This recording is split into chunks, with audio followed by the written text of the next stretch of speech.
충북대 의대 증원에 제동이 걸렸습니다. 의대 평가 기관인 의학교육평가원이 늘어난 학생 수에 비해 시설과 교수가 부족하다며 불인증 유예 판정을 내렸습니다.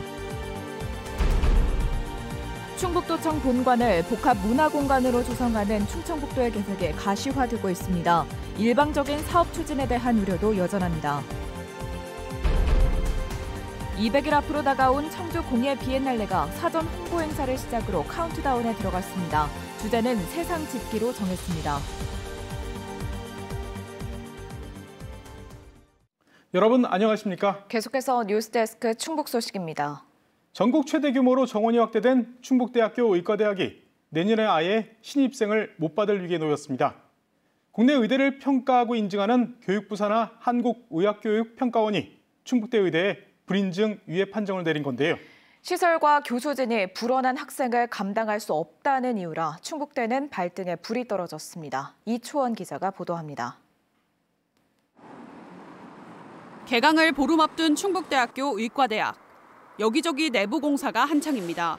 동아리실을 전공 실습 수업 공간으로 급하게 바꾸는 중입니다. 이곳은 충북대 의대 24학번이 올해 1학기 전공 수업을 듣는 강의실입니다. 문 앞에는 공사 중이라는 안내문이 붙어 있고 강의실 안으로 들어와 보니 누수 공사 흔적이 그대로 남아 있습니다. 올해 충북대 의과대학 신입생은 126명. 여기에 작년 의대 증원에 반발해 집단 휴학했다 복학하는 학생까지 1학년 학생만 174명입니다. 올해까지 49명이던 1학년 학생이 갑자기 3배 넘게 불어나자 부랴부랴 교육 여건을 만드는 겁니다. 그래도 1km 떨어진 다른 단과대학 교실을 빌렸어야 합니다. 강의실이 100석 수용이 가는 걸로 알고 있는데 거기에서 1학년 전체 수업을 진행하는 건 어려울 것 같고요. 분반으로 진행이 돼야 될 것 같습니다. 교수 채용도 계획대로 이루어지지 않았습니다. 본래 충북대학교가 올해 상반기 채용하려고 했던 교수는 39명인데 12명이 아직 미달입니다. 채용된 교수도 다 외부 영입은 아닙니다. 임상 교수님들이 병원 소속에서 학교 소속, 즉 교육부 소속으로 자리만 바뀌는 거지 교수가 느는 건 아닙니다. 국내 의대를 평가하고 인증하는 한국의학교육평가원이 충북대 의대에 불인정 유예 판정을 내렸습니다. 늘어난 학생에 비해 시설과 교수가 부족해 질적인 교육을 할 수 없다는 이유입니다. 의평원은 의대 교육과정을 평가 인증하는 기관으로 1년 안에 충분한 보완이 안 되면 당장 내년 신입생 모집이 정지될 수 있습니다. 충북대학교는 2029년까지 의과대학 4, 5, 6호관과 해부학 실습동을 짓는다는 계획이지만 당장 확보된 예산은 의대 4호관 하나뿐입니다. 충북대학교는 의과대학을 차례로 지어 강의 공간을 확보하려 노력하고 있다며 신입생은 교양 수업도 같이 듣기 때문에 당장 본과 교수 숫자 부족과는 관계없다고 설명했습니다. MBC 뉴스 이초원입니다. 일제강점기 도민의 성금으로 지은 충북도청을 도민에게 돌려주겠다는 충청북도의 계획이 첫 발을 내딛었습니다. 자리를 옮겨 재배치할 사무실을 지금껏 없었던 새로운 형태로 꾸민 건데요. 복합문화공간으로 탈바꿈할 도청 본관을 무엇으로 채울지에 대해서는 여전히 걱정하는 목소리도 나오고 있습니다. 이병선 기자가 보도합니다.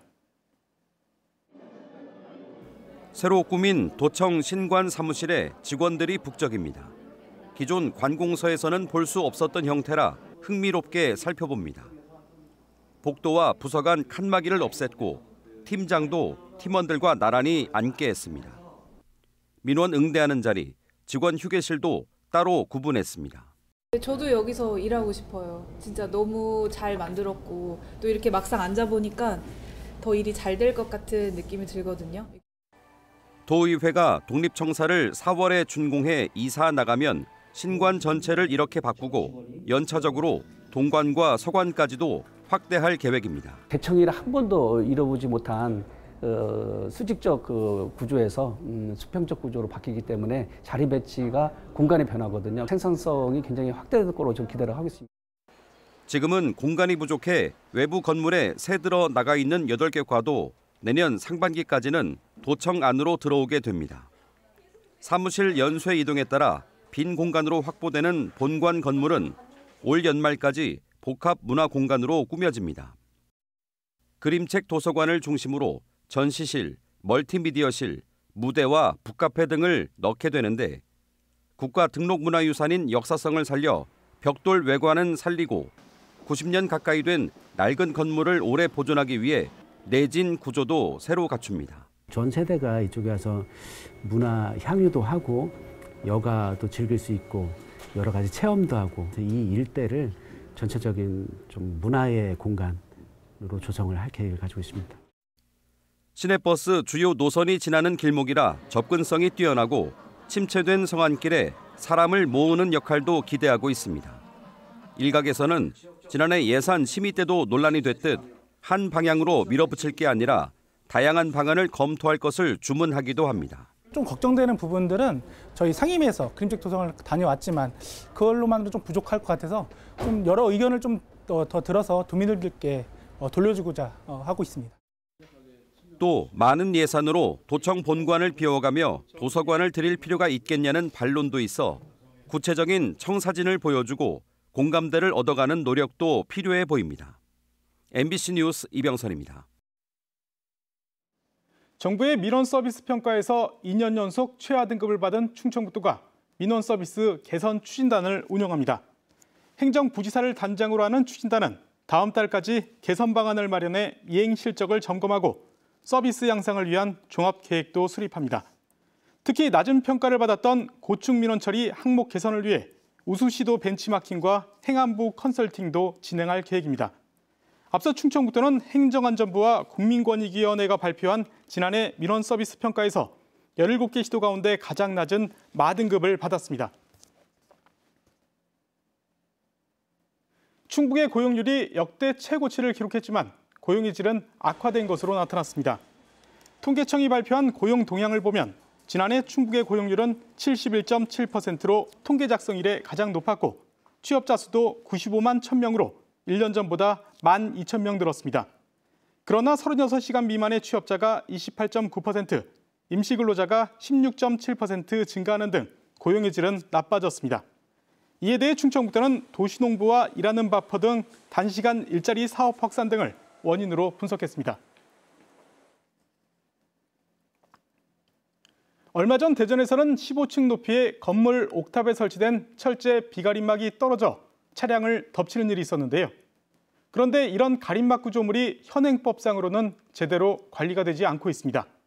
조영찬 기자가 취재했습니다.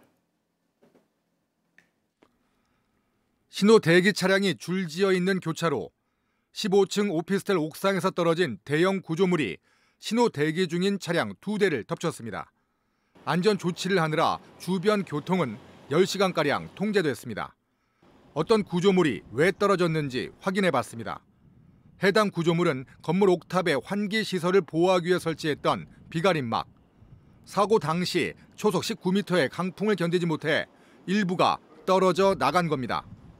하지만 이 같은 비가림막은 건축법이나 조례에 별도의 신고나 허가가 필요하지 않습니다. 건물관리소 측의 자체 점검에 의존할 뿐입니다. 말 그대로 관리 사각지대에 놓여 있는 겁니다. 여기가 큰 사거리여서 좀 바람이 많이 세거든요. 그래서 이런 철판들이 또 떨어지면은 또 사고로 이뤄지니까 그런 게 좀 걱정됐었습니다. 관리소 측도 바람에 비가림막이 떨어져 나갈 줄 몰랐다는 입장입니다. 자체 점검이 제대로 됐는지 믿기 힘든 상황입니다. 벽면을 뚫어가지고 거기다가 이제 부착을 해놨는데 바람이 이제 워낙 세가지고 팍 치니까 이제 그게 이제 빠진 것 같더라고요. 강풍과 같은 제일 시 지자체들이 간판 같은 추락 위험 취약 시설을 미리 점검합니다. 하지만 이번처럼 신고 대상조차 아닐 경우 손쓸 방법이 없습니다. 미신고 가림막 시설에 대한 전면 조사나 안전 조치 계획도 마련하지 않고 있습니다. 건물 관리인한테 이제 더 관리를 철저히 하도록 그 계도 조치를 하고요. 고층 건물들에 대해서 이런 사례가 있으니까 더 관리에 철저를 기하도록 저희가 안내문을 발송하도록 합니다. 시민 안전을 위한 보다 적극적이고 선제적인 행정이 아쉽습니다. MBC 뉴스 조형찬입니다. 충청북도가 관광개발을 구성 중인 옛 청풍교가 정밀 안전진단에서 종합 D등급을 받았습니다. D등급은 주요 부재의 결함으로 긴급한 보수 보강이 필요하고 사용 제한 여부를 결정해야 하는 상태로 청풍교의 경우 상판 휨 현상이 주요 이유로 지적됐습니다. 충청북도는 그러나 내진 등 다른 부분은 A등급을 받았다며 1차 추경에 보수 비용 28억여 원을 편성할 방침입니다. 옛 청풍교는 상판 휨 현상으로 2007년부터 운행이 제한돼 철거가 추진됐으나 김 지사가 청풍교 업사이클링 계획을 발표하면서 철거는 원점으로 돌아갔습니다. 국민 주권, 지방 분권, 균형 발전을 위한 개헌 국민연대가 국회의원 국민소환제 도입을 촉구했습니다. 개헌 국민연대는 성명을 통해 이재명 민주당 대표의 제안에 환영한다면서 국회 다수당인 민주당은 당론으로 채택해 현재 발의돼 있는 국회의원 국민소환 법안을 신속히 처리하라고 촉구했습니다. 이재명 대표는 지난 10일 국회 교섭단체 대표 연설에서 정치는 사실 다 국민이 하는 것이라며 국회의원 국민소환제를 도입해 보겠다고 말했습니다. 올해 청주 공예 비엔날레의 주제가 공예와 다른 분야를 연결하는 세상 짓기로 정해졌습니다. 200일을 앞두고 사전 홍보 행사로 짓기 프로젝트가 시작되는데요. 첫 주자로 배우 차인표 씨가 글짓기로 관객과 만났습니다. 신병관 기자입니다. 네, 반갑습니다. 청주 공예 비엔날레 사전 홍보 행사로 진행되는 짓기 프로젝트. 배우면서 최근 위안부 문제를 다룬 소설을 써 작가로도 활동하고 있는 차인표 씨가 시작을 맡았습니다. 글을 짓다 미래를 짓다라는 내용으로 위안부 문제를 소설로 쓰게 된 사연과 완성까지의 글짓기 과정, 그 과정에서 깨달은 용서, 화해, 치유의 의미를 관객과 나눴습니다. 소설 속의 상상이더라도 진실 위에 지어져야 한다. 바로 그것이 제가 내린 결론이었습니다. 광복 80주년을 맞아 차인표 씨가 던진 글짓기의 의미를 관객도 함께 고민했습니다. 글쓰기에 관심이 있는데 이제 최근에 작가로서도 활동하시고 해서 어떤 마음으로 그런 글을 계속 그런 작업들을 하시는지 궁금해서. 차인표 씨의 글짓기를 시작으로 건축, 의상, 음식을 망라한 다양한 분야의 짓기 프로젝트가 개막일까지 이어지며 올해 비엔날레의 의미를 알리게 됩니다. 올해 비엔날레의 주제는 세상 짓기. 공예가 삶의 모든 분야와 연결되고 확장해가는 가치를 담았습니다. 보편 문명부터 탄미주의 존재, 그리고 공동체가 함께하는 공예까지 4개의 본전시가 진행되고 박물관, 미술관 참여 프로젝트도 더해집니다. 공예와 공예 밖의 다양한 장르가 융합하고 통섭하면서 새로운 미래 가치를 만들어주자라는 게 저희 세상 짓기의 기본적인 취지가 되겠습니다. 홍보를 맡을 다음 세대 홍보대사도 위촉됐습니다. 14번째 비엔날레에 맞춰 14개 팀의 어린 홍보대사들이 주변의 비엔날레를 알리고 다양한 공예를 경험하며 함께 성장한다는 의미를 담았습니다. 글로벌 명품 도시로 함께 미래를 만들어갈 세대와 함께 올해 공예 비엔날레를 성공적으로 수행하기 위해서 올해 공예 비엔날레는 오는 9월 4일부터 60일간 열립니다. 지난 비엔날레에 비해 보름이 늘었습니다. 목표 관람객도 35만 명으로 5만 명 정도 늘렸습니다. 국제 네트워크도 강화해 지난 비엔날레보다 20여 개가 늘어난 70여 개 나라가 참여할 예정입니다. 이 밖에 유네스코 창의도시 선포도 비엔날레 기간에 계획돼 있어 공예도시 청주를 전 세계에 알릴 것으로 기대됩니다. MBC 뉴스 신병관입니다. 안전조처 없이 전신주 위에 있는 까치집을 제거할 것을 지시해 직원을 숨지게 한 업체 대표에게 징역형 집행유예가 선고됐습니다. 청주지방법원 안재훈 부장판사는 별다른 안전조치도 없이 50대 직원에게 회사 앞 전신주 까치집을 없애라고 지시해 감전사를 유발한 63살 업체 대표에게 업무상 과실치사와 산업안전보건법 위반으로 징역 10개월에 집행유예 2년을 선고했습니다. 재판부는 부주의한 지시로 직원을 사망에 이르게 했고 유족과 합의하지도 못했다면서도 유족에게 급여와 장례비를 지원한 점 등을 참작했다고 설명했습니다. 고금리와 경기 침체 여파로 법원 경매로 넘겨진 부동산이 늘고 있습니다. 법원 경매 정보를 보면 지난해 청주지방법원을 비롯해 충북 지역 법원에 접수된 경매 신청 물건 수는 모두 8,990건으로 1년 만에 25.3% 증가했습니다. 용도별로는 연립 다세대 주택과 상가, 단독 다가구 주택, 대지, 임야, 아파트 순이었습니다. 그러나 신규 경매 물건 수는 늘어났지만 매수 심리는 줄어 지난해 충북 지역 평균 매각률은 19.3%로 1년 전인 23.7%보다 낮았습니다. 음성군이 오는 24일부터 전 군민에게 10만 원씩 민생회복 지원금을 지급합니다. 음성군은 9만 3천여 명의 군민과 영주권자, 결혼 이민자를 대상으로 1인당 10만 원의 민생회복 지원금을 지역화폐로 지급합니다. 민생회복지원금은 음성행복페이 가맹점에서 올해 6월까지 사용 가능하고 사용하지 못한 잔액은 자동 소멸됩니다. 지원금은 오는 24일부터 한 달간 온라인이나 읍면 행정복지센터에 신청하면 일주일 안에 지급될 예정입니다. 청주시정연구원이 개원 1주년을 맞아 저성장 인구 감소 시대의 청주시의 대응 방안을 논의하는 세미나를 마련했습니다. 오늘 세미나에서 황재훈 중앙도시계획위원장은 저성장 인구 감소 시대 도시성장 방안을 주제로 도시공간 재구조화의 필요성을 제시했고 최성주 선임연구위원과 오명근 연구본부장이 도시성장관리 정책과 특례시 지정을 통한 대응 방안을 제시했습니다. 청주시정연구원은 지난해 1월 22일 개원해 그동안 43건의 조사와 연구, 중장기 계획 수립 등을 수행했습니다. 충주시 금능동에 들어서는 아쿠아리움이 오는 8월에 문을 엽니다.